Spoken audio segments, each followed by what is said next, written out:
Juliana Rosa, economia. A gente só vai ouvir a Juliana Rosa, a gente não vai tá ver a pelo Juliana telefone, Rosa. Tá pelo telefone, ela tá sempre em algum lugar buscando notícia. Então o lado bom é que ela traz notícia pra gente e hoje vai falar de outra notícia boa, aliás, ultimamente ela tem falado de notícias boas. Conta pra nós, Juliana, inflação, notícia boa? É notícia boa, sim. Tudo bem, Eneg? Boa tarde para você, para a Débora, para o Fábio. Oi. Boa tarde para você, ouvinte. A gente tem um indicador que a Fundação Getúlio Vargas divulgou hoje, que é o IGP-10, que mostrou deflação agora em agosto, que é um indicador que tem a mesma metodologia do IGPM, que é referência aí para os reajustes dos contratos de aluguel.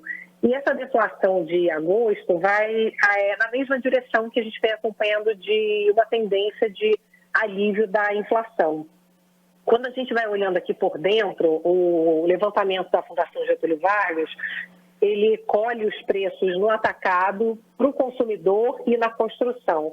Para o consumidor, a queda de preços ainda está muito concentrada na gasolina e na energia elétrica. A gente falou aqui quando saiu do IPCA, que tinha muito a ver a deflação do IPCA, que é o índice oficial de inflação do país, com a decisão do Congresso Nacional de reduzir impostos, o ICMS principalmente, na gasolina e na energia, e por isso teve deflação. A gente até vê alguma tendência de redução de preço dentro da coleta do consumidor, mas prevalece ainda, principalmente em alimentação, uma inflação muito pesada, né? Leite continua muito alto aqui na coleta da FGV, então a gente não pode dizer ainda que tem alívio assim, direto para o consumidor, está muito concentrado ainda.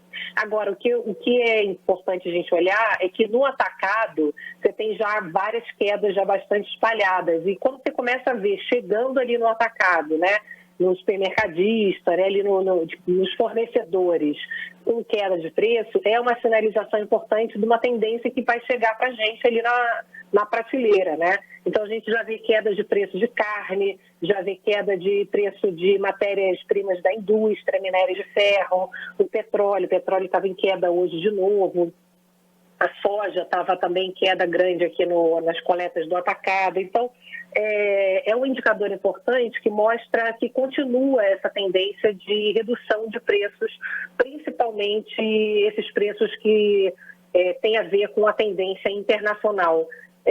Como a gente está vendo o mundo todo pisando no freio, crescendo mais devagar, até a China, né? Hoje, inclusive, o governo chinês divulgou novas medidas para estimular o PIB chinês, porque até a China pode crescer bem abaixo do previsto. Então, a gente está vendo o mundo todo precisando tomar medidas ali para debelar a inflação e, com isso, a expectativa é que o mundo cresça menos. Então, com o crescimento menor mundial, os preços já, por conta de um consumo menor esperado, já começam a recuar. Então, acho que a notícia boa é essa, que a inflação ainda é muito alta, claro, mas a gente começa a ver uma luz no fim do túnel. A cada indicador que chega, a gente consegue perceber que começa a ter uma tendência mais visível de que os preços começam realmente a caminhar nessa direção de perda de fôlego. A gente está torcendo para a gente sentir isso mais fortemente no nosso bolso, claro. Né? Isso é importante.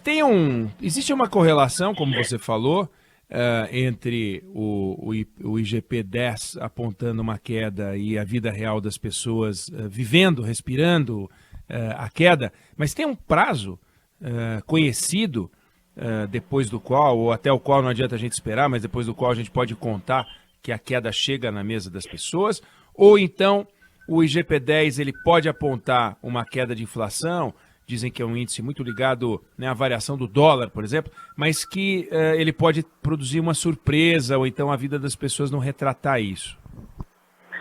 Durante muito tempo a gente falava que um estava descolado do outro, né? Abriu aquela boca do jacaré, um ia para um lado, o outro ia para o outro, mas o que os especialistas têm dito é que eles estão bem próximos. Então, nesse momento, a expectativa é que não demore a haver o repasse dessa redução dos preços do atacado, que tem um preço maior nesses indicadores gerais, né, esses IGPs, para os preços ao consumidor.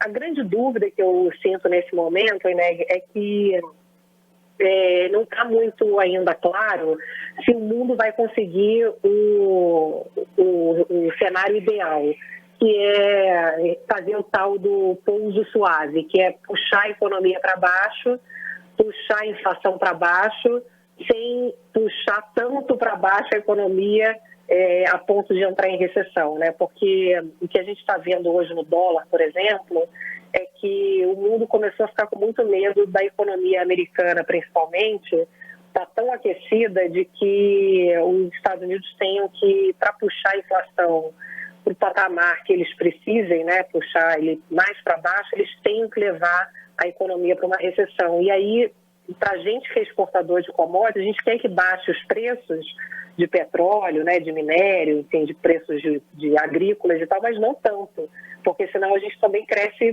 muito menos, afeta muito o nosso crescimento. Então, o equilíbrio entre crescer menos, baixar preços, mas não ao ponto de provocar uma recessão mundial, é o que o mundo está muito atento. Então, esse equilíbrio é a atenção nesse momento. Daqui a pouco, agora à tarde, vai sair um documento importante do Banco Central dos Estados Unidos e tem um clima de tensão, porque é uma sinalização importante que o Banco Central dos Estados Unidos vai falar sobre qual vai ser a dose do remédio de juros necessária para poder puxar a inflação para baixo e se isso vai ser muito forte e qual é o risco de provocar recessão na maior economia do mundo.